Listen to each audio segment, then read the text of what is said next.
जी नमस्कार, मैं Jitendra Kumar Chauhan science classes में आपका स्वागत है। दोस्तों, आज हम पढ़ेंगे फिजिक्स का पार्ट पढ़ रहे हैं, पार्ट 2 लेकर आए हैं। तो हम लोग पहले पढ़े थे फिजिक्स का बेसिक परिभाषा। उस परिभाषा में हम पढ़े थे कि भौतिक किसे कहते हैं, भौतिक कितने भागों का बना होता है, इसके बारे में पढ़े थे। आज हम उसी चीज़ को फिर से दोहराते हैं। आज पढ़ेंगे उनके भाग के बारे में कि भौतिक विज्ञान के कुल कितने भाग होते हैं, कितने शाखाओं में रखा गया है। ठीक है, चलिए देखते हैं। ठीक है, चलिए देखते हैं भौतिक विज्ञान के भाग। भौतिक विज्ञान को मुख्य रूप से 2 भागों में रखा गया है। एक भाग रखा गया है चिरसम्मत भौतिकी में और एक रखा गया है नाभिकीय भौतिक में। मतलब कह सकते हैं भौतिक विज्ञान की इतनी शाखाएं, 2 शाखाएं हैं। एक है चिरसम्मत भौतिक और एक क्या है, नाभिकीय भौतिक। चिरसम्मत भौतिक में क्या होता है, चिरसम्मत भौतिक को हम लोग एनिसेंट फिजिक्स कहते हैं। ठीक है, यह फिजिक्स जो होता है 1900 पहले का फिजिक्स को कहते हैं। ठीक है, यह फिजिक्स को बोला जाता है पुरानी भौतिकी भी कहा जाता है। ठीक है, इस फिजिक्स का पिता को किसे कहा जाता है, जनक किसे कहते हैं, फादर किसे कहते हैं, न्यूटन को कहा जाता है। किसे कहा जाता है जी, न्यूटन को कहा जाता है। देखिए न्यूटन जी कहाँ के थे, इंग्लैंड का थे। कहाँ के थे, इंग्लैंड का थे। ठीक है, न्यूटन को कहा जाता था। ठीक है, अब देखिए चिरसम्मत भौतिकी में हम कौन कौन चीजों के बारे में अध्ययन करते हैं। तो चिरसम्मत भौतिकी में भाई हम यांत्रिकी के बारे में अध्ययन करते हैं। यांत्रिकी को हम लोग बोलते हैं मैकेनिक्स। क्या बोलते हैं, मैकेनिक्स बोलते हैं। उसके बाद में यांत्रिकी में हमको क्या क्या पढ़ना होता है, तो गति के बारे में, जैसे मोशन हो गया, मोशन के बारे में पढ़ना होता है। मोशन मतलब गति के बारे में पढ़ना होता है।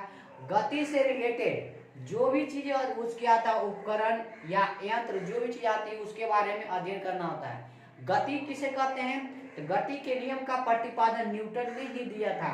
ठीक है, न्यूटन जी ने क्या गति के नियम का प्रतिपादन किए थे। गति किसे कहते हैं, यदि कोई वस्तु समय के साथ स्थान का परिवर्तन करता है, ठीक है, तो उसे हम क्या कहेंगे, गति में कहते हैं। क्या कहते हैं, गति में कहते हैं। ठीक है, दूसरा चीज हमको क्या पढ़ना है, प्रकाशिकी को हम लोग बोलते हैं लाइट, या इसे हम बोलते हैं ऑप्टिक्स। क्या बोलते हैं, ऑप्टिक्स, या इसको हम क्या बोलते हैं, ऑप्टिक्स। लाइट, प्रकाशिकी में हम लोग को क्या पढ़ना होता है, दर्पण के बारे में पढ़ना होता है। ठीक है, लेंस के बारे में पढ़ाना होता है, परावर्तन के बारे में पढ़ना होता है, और किसके बारे में पढ़ना होता है, अपवर्तन के बारे में पढ़ना होता है। तो दर्पण के बारे में पढ़ेंगे। दर्पण को हम लोग इंग्लिश में क्या बोलते हैं, मिरर कहते हैं। लेंस को लेंस ही कहते हैं। परावर्तन को रिफ्रैक्शन बोलते हैं, और इसको बोलते हैं रिफ्रैक्शन बोलते हैं। अपवर्तन को रिफ्रैक्शन, इसको बोलते हैं रिफ्रैक्शन बोला जाता है। परावर्तन को इसको रिफ्रैक्शन कहते हैं। ठीक है, अब इसके बाद में आ जाते हैं दूसरा बात। अगला हम पढ़ेंगे स्थिर भौतिकी, है ना, इलेक्ट्रोस्टैटिक्स। ठीक है, तीसरा चीज इसमें किसका अध्ययन करते हैं, तीसरा किसके बारे में, स्थिर भौतिकी के बारे में, वैद्युतिकी के बारे में पढ़ते हैं। ठीक है, इलेक्ट्रोस्टैटिक्स बोला जाता है। इलेक्ट्रोस्टैटिक में हमको क्या पढ़ना होता है, ठीक है, आवेश के बारे में। आवेश चार्ज होता है। आवेश को हम लोग क्या बोलते हैं, चार्ज जो नेगेटिव चार्ज और पॉजिटिव चार्ज होता है। ठीक है, इसके बाद में हम क्या पढ़ते हैं, विद्युत धारा के बारे में पढ़ेंगे। विद्युत धारा क्या है, इलेक्ट्रिक करंट से रिलेटेड जो चीज पढ़नी होती है, जैसे तारों के बारे में। ठीक है, इसमें जो तार होती है, लाइन का, बिजली की तार जो होती है, उसमें करंट कैसे प्रवाहित होता है, उन सभी चीजों के बारे में इसमें क्या किया जाता है, अध्ययन करता है। उसके बाद में इससे रिलेटेड जो भी उपकरण आते हैं, उन उपकरणों के, जैसे ट्रांसफार्मर हो गया, जनरेटर हो गया, ठीक है, ट्रांसफार्मर हो गया, जनरेटर हो गया, इन सब चीजों के बारे में क्या करते हैं, अध्ययन करते हैं। ठीक है, उसके बाद में हम पढ़ते हैं उष्मागतिकी के बारे में क्या करते हैं, अध्ययन करते हैं, उष्मागतिकी। ठीक है, उष्मागतिकी में जैसे तापमान हो गया, इन सभी चीजों के बारे में अध्ययन करते हैं। ठीक है, अब आ जाते हैं नाभिकीय भौतिक में। नाभिकीय भौतिक जो होता है 1900 बाद का भौतिक होता है। 1900 बाद के भौतिक को हम बोलते हैं नाभिकीय भौतिकी। इस भौतिकी को बोलते हैं नया फिजिक्स। इस भौतिकी को क्या बोला जाता है, नया फिजिक्स। ठीक है, इसके जनक अल्बर्ट आइंस्टाइन को कहा जाता है। इसके जनक किसे कहा जाता है, अल्बर्ट आइंस्टाइन को कहा जाता है। इन्हें ठीक है। इसने एक नियम दिए थे, क्या दिए थे, E बराबर mc का स्क्वायर, सापेक्षिकता का सिद्धांत इन्होंने ही दिए थे। ठीक है, ठीक है, कितना में दिए थे, 1905 में। कितना में दिए थे, 1905 में, मतलब 1900 के बाद का फिजिक्स जो था, E बराबर mc का स्क्वायर जो दिया गया था, उसे हम नाभिकीय भौतिकी कहते हैं। उसके पिता किसे कहा जाता है, अल्बर्ट आइंस्टाइन को। किसको कहेंगे, अल्बर्ट आइंस्टाइन को कहते हैं। ठीक है, उसके बाद में परमाणु। ठीक है, अब इसमें हम पढ़ते हैं किसके बारे में, नाम के परमाणु अशस्त्र शस्त्र। अब देखिए हर देशों के पास अपना अपना परमाणु है। ठीक है, अलग अलग।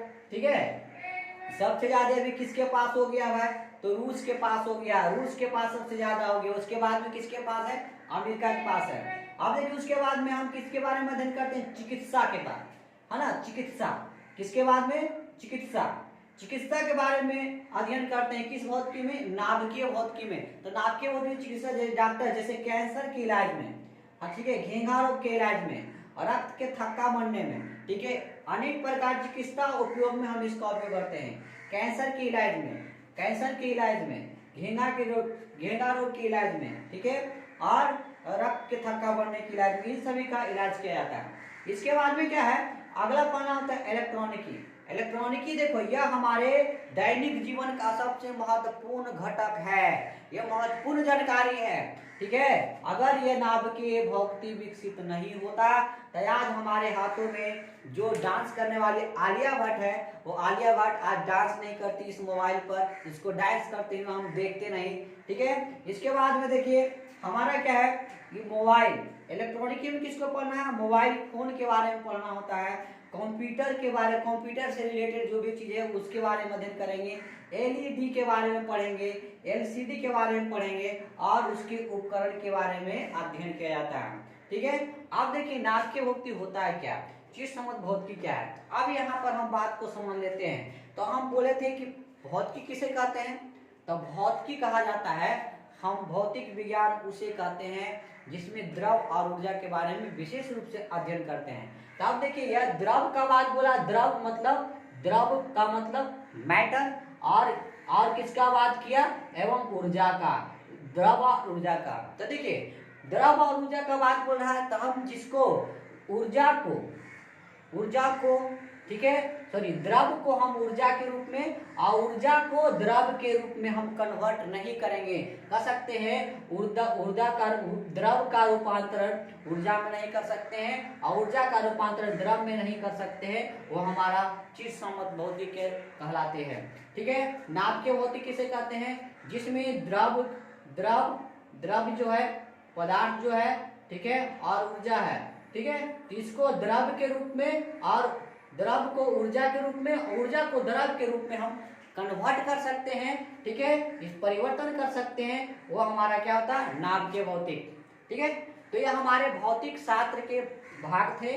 ठीक है, इन भागों में हमको ये विशेष रूप से पढ़ना था। ठीक है, अगर आप लोग को ये वीडियो समझ में आया होगा, अगर मेरा पढ़ाया हुआ आपको समझ में आया होगा तो मेरे इस चैनल को सब्सक्राइब कीजिएगा और बेल आइकन को दबाना ना भूलिएगा।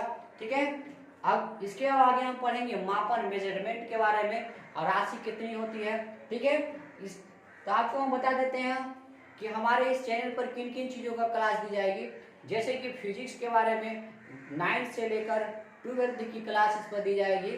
ठीक है, और जो भी रहेगा सब हिंदी मीडियम में दिया जाएगा क्लास। ठीक है, इसके बाद में क्या होता है कि आपको physics, chemistry, math, bio, history, geography, मतलब तमाम चीज़ों की जानकारी पढ़ाया जाएगा। ठीक है, आप बने रहिएगा इस चैनल पर। धन्यवाद, नमस्कार।